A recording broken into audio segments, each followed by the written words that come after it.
ગામઠી રસોડામાં આપનું સ્વાગત છે। આજે આપણે બનાવીશું ટ્રેડિશનલ રીતે લીલી હળદરનું શાક, જે શિયાળામાં ખૂબ જ ખવાય છે અને આ શાક રાજસ્થાનમાં ખૂબ જ બનાવવામાં આવે છે।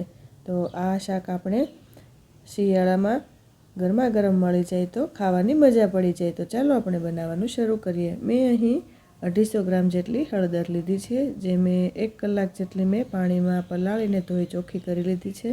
ત્યારબાદ અડધો વાટકો જેટલું મેં અહીં મોળું દહીં લીધું છે। અડધા કપ જેટલા મેં અહીં આખા કાજુ લીધા છે।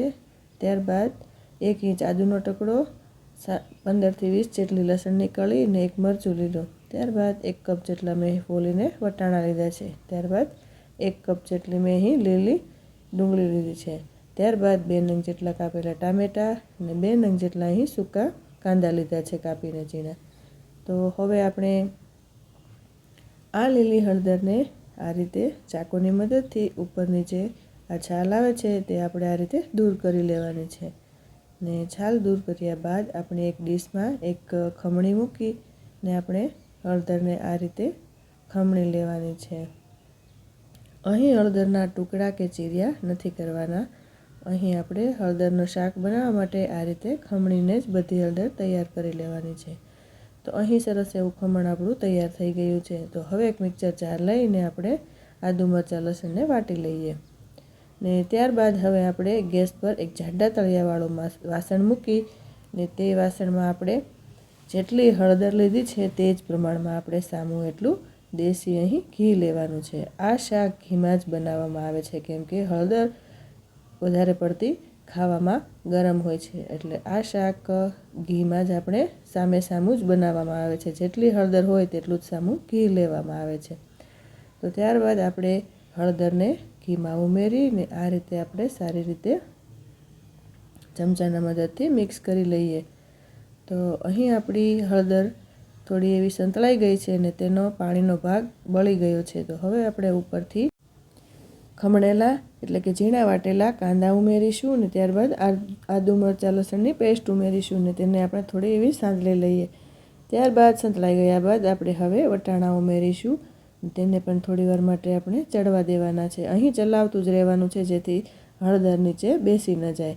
ત્યારબાદ આપણે ટામેટાં ઉમેરીશું। તો આ બધું જ આપણે સારી રીતે મિક્સ કરી લેવાનું છે અને હવે આપણે ઉપરથી લીલા કાંદા ઉમેરીશું ને થોડા એવા મેં અહીં ગાર્નિશિંગ માટે રાખ્યા છે। તો આ રીતે બધું મિક્સ કરીને હવે બરાબર બધું ચડવા દેવાનું છે।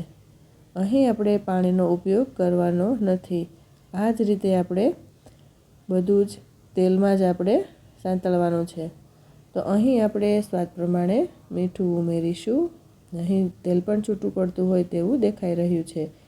ત્યારબાદ ઉપરથી આપણે ઉમેરીશું લાલ મરચું પાવડર। મેં અહીં 2 મોટી ચમચી જેટલો લાલ મરચું પાવડર લીધો છે, કેમ કે આ શાકમાં લાલ મરચું ચડિયાતું હોય અને શિયાળામાં આમ પણ થોડું ચટપટું અને તીખું હોય તો જ શાક ખાવાની મજા આવે છે।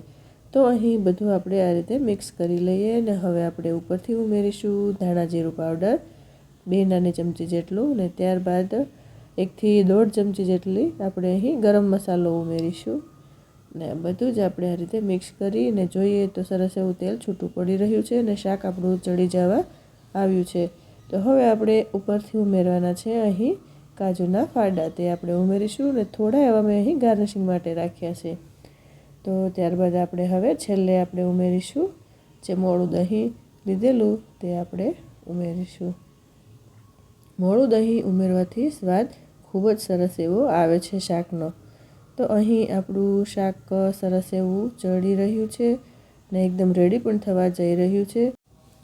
તો અહીં આપણું લીલી હળદરનું શાક તૈયાર થઈ ગયું છે। તો હવે આપણે એક સર્વિંગ પ્લેટ લઈ ને તેમાં આપણે સર્વ કરીશું। તો આ રીતે આપણે સર્વ કરીશું ને આ શાક તમે પરોઠા સાથે અથવા તો રોટલી સાથે કે રોટલા સાથે ને બ્રેડ સાથે પણ ખાઈ શકો છો। તો અહીં આપણે થોડી એવી લીલા કાંદાથી ગાર્નિશ કરીશું ને થોડી એવી કોથમીરથી આપણે ગાર્નિશ કરીશું ને ત્યારબાદ કાજુના ટુકડાથી ગાર્નિશ કરીશું।